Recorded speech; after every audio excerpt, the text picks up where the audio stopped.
నమస్తే. నేను సిరి. సంక్రాంతికి వస్తున్న సినిమాతో అయితే దిల్ రాజు గారు కొంచెం హ్యాపీ మూడ్‌లో ఉన్నారని చెప్పేసి అందరికి అర్థమైపోయింది. దీంతో ఐటీ వాళ్ళకి కూడా అర్థమైనట్టుంది. సో, ఐటీ రైట్స్ కూడా జరిగాయి. ఒక దిల్ రాజు గారి మీదనే కాకుండా మైత్రి మూవీ మేకర్స్ వాళ్ళ దగ్గర కూడా ఐటీ రైట్స్ అయితే జరిగాయి. అసలు ఇంతకీ ఐటీ రైట్స్ ఎందుకు జరిగాయి అనే అంశం అయితే ఇప్పుడు చర్చనీయాంశమైంది. సో, దీనికి సంబంధించి మరిన్ని విషయాలు మనకు తెలియజేయడానికి మనతో పాటు ఉన్నారు ప్రముఖ సీనియర్ జర్నలిస్ట్ యజ్ఞమూర్తి గారు. నమస్కారం సార్. నమస్తే సిరి. సార్, ఇప్పుడు చూస్తుంటే ఐటీ రైట్స్ కొంచెం దిల్ రాజు గారు ఒక హ్యాపీ మూమెంట్‌లో అంటే గేమ్ చేంజర్ వాళ్ళని కొంచెం తక్కువ చేస్తే సంక్రాంతి వస్తున్నాం ఎక్కువ చేస్తుందని కొంచెం హ్యాపీగా ఉన్న టైంలో ఈ ఐటీ రైట్స్ అనేవి కొంచెం చర్చనీయాంశమైంది సార్. అసలు ఏం జరిగింది సార్? ఎవరికైనా కూడా ఐటీ రైట్స్ అంటే కొంచెం చికాకైనటువంటి వ్యవహారమే కదా. వాళ్ళు వస్తారు, మన పనులన్నీ కూడా ఆపుకోవాలి, అలాగే కూర్చోవాలి. మనల్ని ఒక రకంగా చెప్పాలంటే హౌస్ అరెస్ట్ చేసేస్తారు. మన సెల్ ఫోన్లు అన్నీ కూడా సీజ్ చేస్తారు. ఆ టైంలో వాళ్ళు రైడ్ జరిగినంతసేపు ఎవ్వరూ కూడా కదలకూడదు. ఇది కొంచెం వాళ్ళకి ఇబ్బందికరమైనటువంటి విషయం. ఎందుకంటే దిల్ రాజు లాంటి ఎప్పుడు కూడా 24 గంటలు ఒక పడుకునే ఎంతసేపు పడుకుంటాడు, 4-5 గంటల కంటే ఎక్కువ పడుకోడు. మిగతా టైం అంతా కూడా బిజీగా గడిపేటువంటి ఆయన మరి ఈ ఐటీ రైడ్ జరుగుతున్నంతసేపు కూడా కట్టేసినట్లు కూర్చోవడం, ఒక చోటే ఉండటం, ఎవరితోటి కూడా సంబంధాలు లేకుండా బయట వాళ్ళతో కూడా మాట్లాడుకునే అవకాశాలు లేకుండా ఉండటం, ఇది రకంగా చెప్పడం ఒక పనిష్మెంట్ లాంటి విషయమే. సో ఇప్పుడు ఎందుకు జరిగింది ఈ టైంలో అని కొంతమంది ఆరాలు తీస్తూ ఉన్నారు. ఎందుకంటే ఆయన సినిమాలు 2 రిలీజ్ అయినాయి. గేమ్ చేంజర్ ఒకటి, అట్లాగే సంక్రాంతికి వస్తున్నాం. ఇంకో పక్క డాకు మహారాజు కూడా ఆయన నైజాంలో డిస్ట్రిబ్యూటర్. ఇవన్నీ కూడా అందరికి తెలిసినటువంటి విషయాలే. అయితే ఇప్పుడు దేనికోసం వాళ్ళు చేశారు? ఎందుకంటే సంక్రాంతికి వస్తున్నాం అనేది చాలా 200 కోట్ల రూపాయల పైనే గ్రాస్ కలెక్ట్ చేసినటువంటి సినిమా. వెంకటేష్ కెరీర్లో హయ్యెస్ట్, ఒక రీజనల్ ఫిల్మ్గా చూసుకున్నప్పుడు కూడా, అంటే ప్యాన్ ఇండియా కాకుండా అత్యధిక వసూలు సాధించినటువంటి సినిమా. ఈవెన్ పుష్ప లాంటి సినిమా కూడా సాధ్యం కానటువంటి సినిమా. మరి అట్లాంటిది ఆ సినిమా వల్లైనా వీళ్ళు అందరూ ఐటీ రైట్స్ దొరుకుతున్నాయా అనే అనుమానం చాలామందికి ఉంది. కాకపోతే మనకు అందిన సమాచారం మేరకు ఏంటంటే అది కాదు, సంక్రాంతికి వస్తున్నాం కాదు, గేమ్ చేంజర్. ఆ గేమ్ చేంజర్ ఏంటి, అది ఎక్కువ అంటే చాలామంది ఏమంటున్నారంటే పోస్టర్లు ఏవైతే రిలీజ్ చేశారో మొదటి రోజు 186 కోట్లు గ్రాస్ కలెక్ట్ చేసింది, 2 రోజులకు 270 కోట్లు గ్రాస్ చేసింది, ఇట్లాంటి ఏదైతే ఉందో అవి చాలా ఫేక్ కలెక్షన్ అని చెప్పేసి కూడా అప్పట్లో బాగా విమర్శలు వచ్చాయి. సో ఇన్ని అంటే 350 కోట్ల నుంచి 400 కోట్ల రూపాయల బడ్జెట్తో తయారైన సినిమా. సో అందువల్లే ఐటీ దృష్టిని ఆకర్షించిందని ఇలాంటి రకరకాల థియరీలు వస్తూ ఉన్నాయి. అయితే మనకి అందిన సమాచారం ప్రకారం అయితే ఇవది కాదు, ఆ గేమ్ చేంజర్ అనే సినిమా రిలీజ్ అయిన విధానం ఏదైతే ఉందో అది ఐటీ వాళ్ళని అట్రాక్ట్ చేసింది. ఎందుకంటే దాంట్లో చాలా ఫైనాన్షియల్ ఇష్యూస్ ఉన్నాయి గేమ్ చేంజర్ సంబంధించి.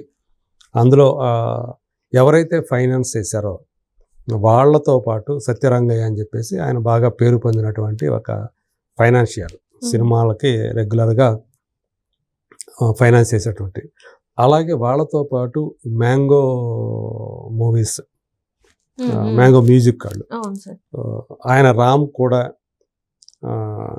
ఈయన కూడా అది స్మూత్గా రిలీజ్ అవటంలో, ఆ సినిమా ఎలాంటి ఇష్యూస్ లేకుండా రిలీజ్ అవటంలో అతను కూడా సహకరించాడు, రామ్ కూడా. సో అందు గురించి ఇది ఏదైతే ఈ తెర వెనక జరిగిన విషయాలు అన్నీ కూడా ఐటీ వాళ్ళ దృష్టికి వెళ్ళాయి. అందు గురించే వాళ్ళు వచ్చి దానికి సంబంధించిన ఆ సినిమా ఎలా రిలీజ్ అయింది, ఏంటి, మీరు ఎంత బడ్జెట్లో తీశారు, ఎవరెవరు మీకు హెల్ప్ చేశారు ఫైనాన్షియల్గా, దానికి ఉన్నటువంటి ఇష్యూస్ ఏంటి, ఫైనాన్షియల్ ఇష్యూస్ ఏంటి, ఎలా అనే దీని మీద వాళ్ళు అంత ఆరాలు తీశారు అనేది మనకు అందుతున్నటువంటి సమాచారం.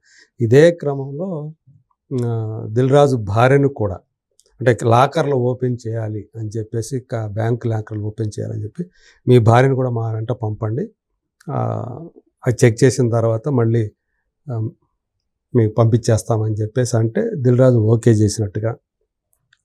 దాంతో ఆమెను తీసుకున్న తేజస్విని ఆమెను తమ వెంట పెట్టుకొని బ్యాంకుకి వెళ్ళి ఆ లాకర్లు ఓపెన్ చేసి ఆ పని అయిపోయిన తర్వాత, అంటే ఆ లాకర్లో ఏముండే ఏంటి అన్నీ కూడా సెర్చ్ చేసిన తర్వాత తిరిగి మళ్ళీ ఆమెను ఇంటికి పంపించేశారు అనేది మనకు అందుతున్నటువంటి సమాచారం.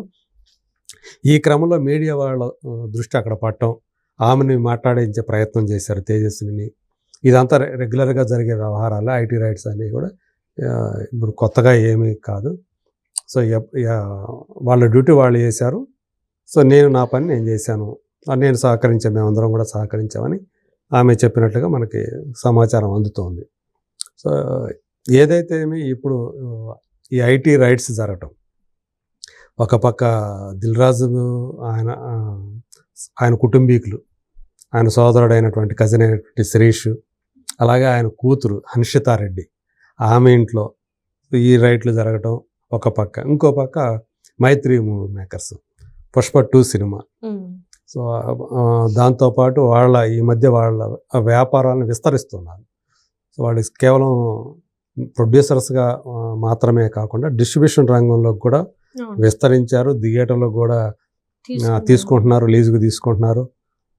ఇవన్నీ కూడా ఈ మధ్య వాళ్ళ ఏదైతే విస్తరణ కార్యక్రమాలు ఏవైతే ఉన్నాయో అవన్నీ కూడా వాళ్ళ దృష్టిని ఆకర్షించినాయి. ఒక పక్క పుష్ప 2 అనేది చాలా పెద్ద విజయం సాధించింది. తెలుగు సినిమా ఇండస్ట్రీ మాత్రమే కాకుండా ఇండియన్ సినిమా ఇండస్ట్రీలోనే హయ్యెస్ట్ గ్రాసర్ అని చెప్పేసి వాళ్ళు పోస్టర్లో వేసుకున్నారు.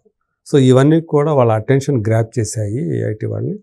అందుగురించే అటు వాళ్ళని తర్వాత ఇటు దిల్ రాజుని వీళ్ళని టార్గెట్గా చేసుకొని ఏకంగా 55 మంది ఐటీ అఫీషియల్స్ ఈ దాడుల్లో పాల్గొన్నారు అని చెప్పేసి మనకు అందుతున్నటువంటి సమాచారం. సో మొత్తానికి అంటే దిల్ రాజుకి ఇవన్నీ కొత్త కాదు, ఐటీ రైట్స్ అనేది కొత్త కాదు, గతంలో కూడా ఆయన ఎదుర్కొన్నాడు. ఏదన్నా పెద్ద సినిమాలు రిలీజ్ అయితే, పెద్ద బడ్జెట్తో రిలీజ్ అయితే ఆటోమేటిక్గా ఐటీ వాళ్ళ కన్ను పట్టడం అనేది సాధారణమే. దానికి తగ్గట్టుగానే వాళ్ళు ప్రిపేర్ అయి ఉన్నారు అనేది మనకు అందుతున్నటువంటి సమాచారం. వీళ్ళ మీద జరిగిన దాడుల నేపథ్యంలో మిగతా నిర్మాతలు కూడా ఎవరైతే రీసెంట్గా పెద్ద సినిమాలు రిలీజ్ చేశారో వాళ్ళు, రేపు కమింగ్ డేస్లో రాబోతున్నటువంటి సినిమాల ప్రొడ్యూసర్స్ వాళ్ళు ముందుగానే జాగ్రత్త పడుతున్నారని చెప్పేసి మనకు అందుతున్నటువంటి సమాచారం. మరి అంటే మనకు తెలుసు, ఒకసారి ఐటీ రైడ్లు జరిగిన తర్వాత ఆ వార్త మాత్రమే మనకు తెలుస్తుంది. వాళ్ళు ఆ దాడుల్లో ఏమేమి కనిపెట్టారు, సో ఏమేమి లెక్కలు తేలకుండా ఉన్నాయి అని చెప్పేసి బయటకు వచ్చింది. ఇవన్నీ మనకేం తెలియదు. ఐటీ రైట్స్ మాత్రం ఆ వార్త మాత్రమే మనకు తెలుస్తుంది. తదనంతరం వాళ్ళు ఏం జరిగింది, ఏంటి, ఏమన్నా సీజ్ చేశారా, ఎంత సీజ్ చేశారు, ఏమన్నా లెక్కలు చెప్పనటువంటి పత్రాలు ఏమైనా వాళ్ళు స్వాధీనం చేసుకున్నారా, డాక్యుమెంట్స్ ఏమైనా స్వాధీనం చేసుకున్నారా, ఏమైనా డబ్బు దొరికిందా, ఇవన్నీ కూడా మనకి పెద్దగా తెలియవు, బయటికి రానివ్వరు. అది ఏంటి అనేది చాలామందికి ఒక క్వశ్చన్ మార్కుగా ఉంటుంది. మరి ఇప్పుడు ఈ రైడ్స్ ద్వారా మరి ఐటీ వాళ్ళు ఏం సాధించారు ఏంటి అనేది మరి చూడాలి. మరి రైట్.